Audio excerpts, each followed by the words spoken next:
സഹോദരീ സഹോദരന്മാരെ, പുതിയ ലോകത്തിന്റെ പടിവാതിലിനരികെ ഒരു വൃദ്ധ പുരോഹിതൻ നിൽക്കുന്നു. അദ്ദേഹത്തിന് പിന്നിൽ 9 മാസത്തെ നിശബ്ദത. ഒരു പലകയിൽ എഴുതിയ ഒരു വാക്ക്, അവന്റെ പേര് യോഹന്നാൻ എന്നാണ്. പെട്ടെന്ന് സംശയിച്ച നാവ് സ്തുതിക്കുന്ന നാവായി മാറും. എനിക്ക് എന്തുകൊണ്ട് ഇത് സംഭവിച്ചു എന്ന് സെക്കരിയ പറയുന്നില്ല. ഇസ്രായേലിന്റെ ദൈവമായ കർത്താവ് വാഴ്ത്തപ്പെടട്ടെ, കാരണം അവൻ തന്റെ ജനത്തെ സന്ദർശിച്ചു വീണ്ടെടുത്തിരിക്കുന്നു.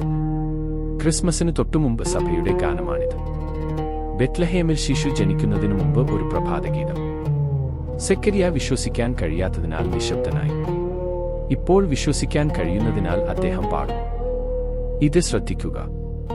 തന്റെ 9 മാസങ്ങളെക്കുറിച്ച് അദ്ദേഹം സംസാരിക്കുന്നില്ല, ദൈവജനത്തെക്കുറിച്ച് അദ്ദേഹം സംസാരിക്കുന്നു. ദൈവത്തിന്റെ വാഗ്ദാനങ്ങൾ പ്രവർത്തിക്കുന്നത് അങ്ങനെയാണ്.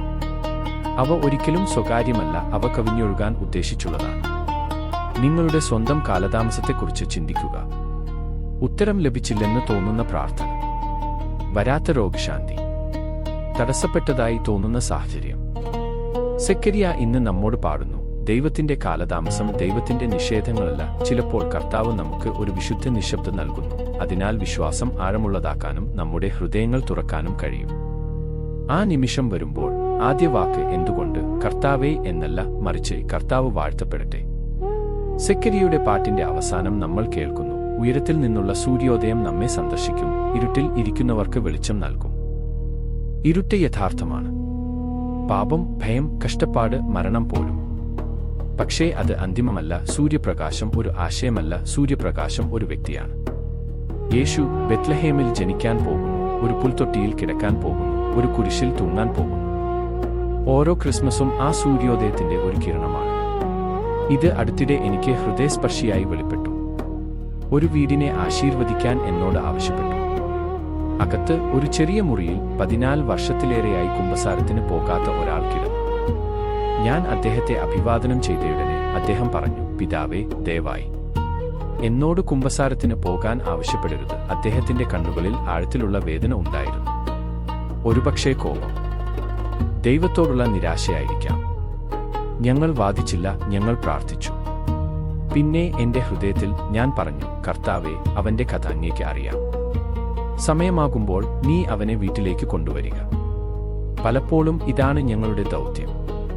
നിർബന്ധിക്കുകയല്ല, വാദങ്ങളിൽ ജയിക്കുകയല്ല, വിശ്വാസത്തോടെ കഷ്ടപ്പാടിന്റെ അരികിൽ നിൽക്കുക.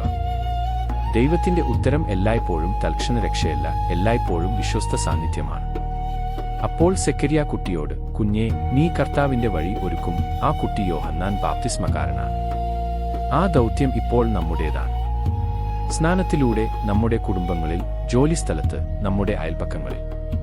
ക്ഷമയുടെ ഓരോ പ്രവൃത്തിയും, കരുണയുടെ ഓരോ വാക്കും, ഓരോ നിശബ്ദ സാക്ഷിയും ആരുടെയെങ്കിലും ഇരുട്ടിലെ ഒരു ചെറിയ സൂര്യോദയമാണ്. പാദ്രെ പിയോയിലേക്ക് ആളുകൾ ആകർഷിക്കപ്പെട്ടു. അവിശ്വാസികൾ പോലും മദർ തെരേസയെ ബഹുമാനിച്ചിരുന്നു. എന്തുകൊണ്ട്? കാരണം അവർ യഥാർത്ഥമായ എന്തെങ്കിലും കണ്ടു. വിശ്വാസത്തെ വിശ്വസനീയമാക്കിയ ഒരു സന്തോഷം. നമുക്ക് തോന്നുന്നത് ആദ്യം സന്തോഷമല്ല, നമ്മൾ നോക്കുന്നത് സന്തോഷമാണ്. സന്തോഷം നഷ്ടപ്പെട്ടതായി തോന്നുന്നുവെങ്കിൽ നിങ്ങളുടെ പ്രശ്നങ്ങളിലേക്ക് ആദ്യം നോക്കരുത്. അവനെ നോക്കൂ. യേശുവിനെ നോക്കുന്ന ഒരു ഹൃദയത്തിലേക്ക് കർത്താവിനെ തടയാൻ യാതൊന്നിനും കഴിയില്ല. ക്രിസ്മസ് അടുക്കുമ്പോൾ സെക്കരിയുടെ ആദ്യ വാക്ക് നമ്മുടേതായിരിക്കട്ടെ, ഇസ്രായേലിന്റെ ദൈവമായ കർത്താവ് വാഴ്ത്തപ്പെടട്ടെ. നിങ്ങൾക്ക് താമസം തോന്നുന്നുവെങ്കിൽ അവന്റെ വാഗ്ദാനത്തിൽ വിശ്വസിക്കുക. നിങ്ങൾക്ക് ഇരുട്ട് തോന്നുന്നുവെങ്കിൽ സൂര്യോദയത്തിനായി അപേക്ഷിക്കുക. സ്നേഹിക്കാനോ സേവിക്കാനോ ഉള്ള ഒരു ശാന്തമായ പ്രേരണ നിങ്ങൾക്ക് അനുഭവപ്പെടുന്നുണ്ടെങ്കിൽ അത് അവഗണിക്കരുത്.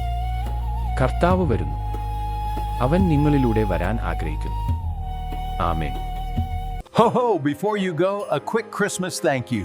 Thank you for listening to the Echoes of the Word today. If this blessed you, would you? Ho ho, ವಿಜಯುವೆ ಅವಸಾನವರೆ ಕೂಯ ನಿನ್ನತಿನು ನನ್ನಿ. ಈ ಕ್ರಿಸ್ಮಸ್ನು ಲೈಕ್ ಪುಚಯ್ಯನು